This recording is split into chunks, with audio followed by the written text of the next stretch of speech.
Hello friends, I am Santosh Netanker, founder of Netanker spoken English. साथियों, आज हम जो टॉपिक देखने वाले हैं इंग्लिश ग्रामर का, वह टॉपिक है वाज और वर। वाज और वर, इसका यूज़ क्या होता है? This is called as helping verb. यह हेल्पिंग वर्ब हम यूज़ करते हैं पास्ट टेंस में, that is called as past indefinite tense. इसका मीनिंग होता है हिंदी में था, थी, थे। मतलब हमारी जो एक्शन है वो एक्शन पास्ट में, जैसा कल वो गया था, वो वहाँ पर था, थी, थे, जिसमें जिस भी सेंटेंस में हिंदी के था, थी, थे आता है वहाँ पर हम पास्ट टेंस का यूज़ करते हैं, उसे हम कहते हैं पास्ट इंडेफिनिट टेंस। तो आप बोलेंगे वाज क्या है और ये वर क्या है। पहली बात तो इसे पढ़ना कैसे है हमें। बहुत से लोग क्या करते हैं, वाज बोलते हैं, वाज। उसे क्या पढ़ना है? वाज। क्या पढ़ना है? वाज। और वर वो शादी वाला आपने देखा होगा, वधू वर बोलते हैं। तो वर ध्यान में रखना है आपको। वर वाज यह जो है, यह हम सिंगुलर सब्जेक्ट के लिए यूज़ करते हैं, जैसे he, she, it, I and any name, जैसे राहुल, संजय, विजय, अजय। और वर जो है यह यूज़ होता है प्लूरल सब्जेक्ट के साथ, जैसे उसमें क्या बोलते हैं हम, you, we, they and names. जैसे अब वी बोलने के बाद हम, वी वेयर absent, हम absent थे। They were at the market. तो जैसा सब्जेक्ट रहेगा, प्लूरल सब्जेक्ट रहेगा, तो उसके साथ आने वाला जो हमारा जो हेल्पिंग वर्ब है, इसे हम हेल्पिंग वर्ब बोलते हैं, उसके साथ वर आएगा और सिंगुलर सब्जेक्ट के साथ आएगा वाज। हम एग्जाम्पल देखते हैं। और पहली बात तो इसमें आपको ये भी ध्यान रखना है, वाज हमें क्यों यूज़ करना है और कहाँ यूज़ करना है। यह हमें स्टेट, पोजीशन या क्वालिटी बताने के लिए, इतना आप लोगों को ख्याल में रखना है। मतलब इंग्लिश में आप गलती नहीं करेंगे। बहुत से लोग ये पता नहीं कहाँ हैज यूज़ करना है, कहाँ वाज यूज़ करना है, कहाँ इज यूज़ करना है। तो वाज वर्ड जहाँ भी यूज़ होता है वहाँ पे आपको ये ख्याल में रखना है कि यहाँ पर पास्ट टेंस की बात बताई गई है, मतलब बीता हुआ कल।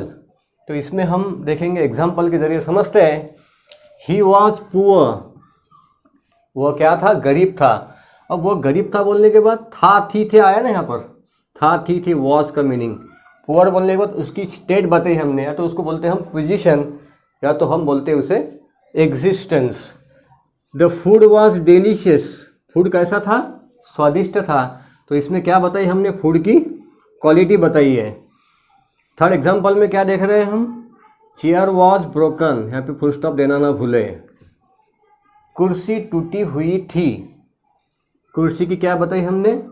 अवस्था बताई है, उसकी पोजीशन बताई है, उसकी स्टेट बताई है। और नेक्स्ट एग्जांपल है fifth number, I was watching movie. अब आप बोलेंगे इसमें आईएनजी कैसा क्या आया? इसमें वॉज जो है, this is called as helping verb. यह हेल्पिंग वर्ब है। और बाकी इसके साथ आपको अगर कोई वर्ब लगाना ही है तो उसको आईएनजी के साथ जोड़ना है आपको, बस ये इतना ख्याल में रखना है। जैसे वॉचिंग, ईट, उसका आईएनजी फॉर्म यूज़ करना है। जैसे eating, I was eating bananas, मैं बनाना खा रहा था। तो मतलब पहली बात क्या हुई? था, थी, थे। मतलब इसमें हम यूज़ करते हैं पास्ट टेंस। और दूसरी बात, पास्ट कॉन्टिन्यूस टेंस में हम वाज या तो वर हम यूज़ करते हैं। Next example, we were in theatre when you called. Full stop दिए, फुल स्टॉप देना ना भूले। जब आपने मुझे कॉल किया तो हम थिएटर में थे, ठीक है ना। दे वर प्लेइंग, वो खेल रहे थे। प्लेइंग देखिए आईएनजी, यह क्या है? दिस इज हेल्पिंग वर्ब और this is main verb.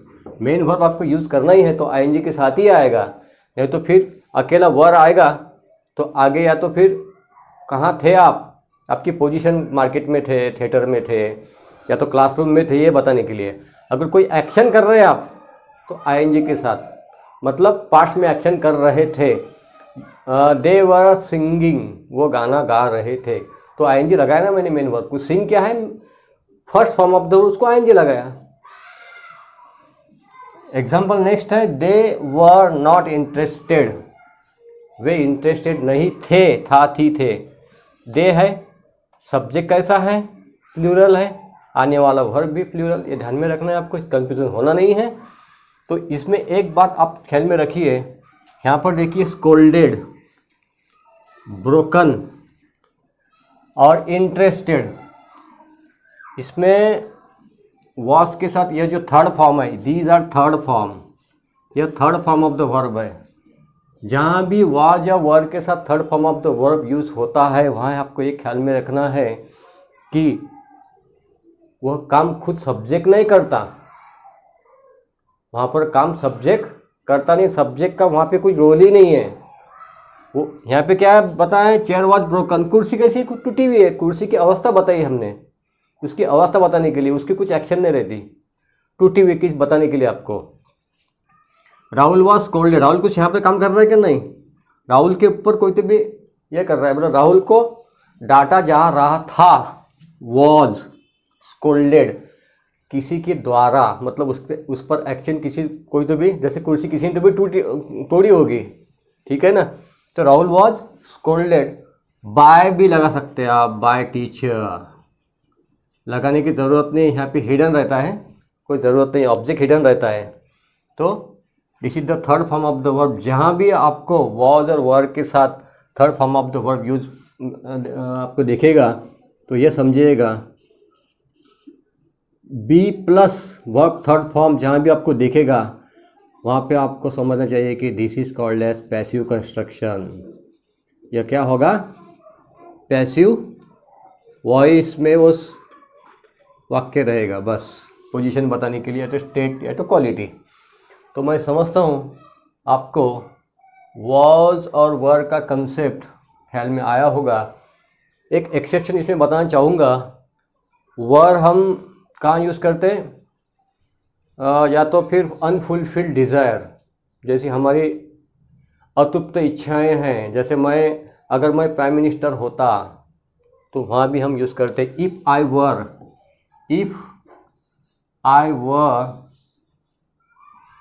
PM of India, तो वहाँ पे एक एक्सेप्शन या ख्याल में रखिए, आई है यहाँ पे, if I were prime minister of India, इसमें हम यूज़ करते, फुल स्टॉप देना ना भूले। तो मैं आशा करता हूँ आपको वॉज और वर में आप कंफ्यूज नहीं होंगे। तो अंत में मैं आपसे रिक्वेस्ट करना चाहूँगा कि please subscribe this channel and also press bell icon. Thank you very much for watching this video.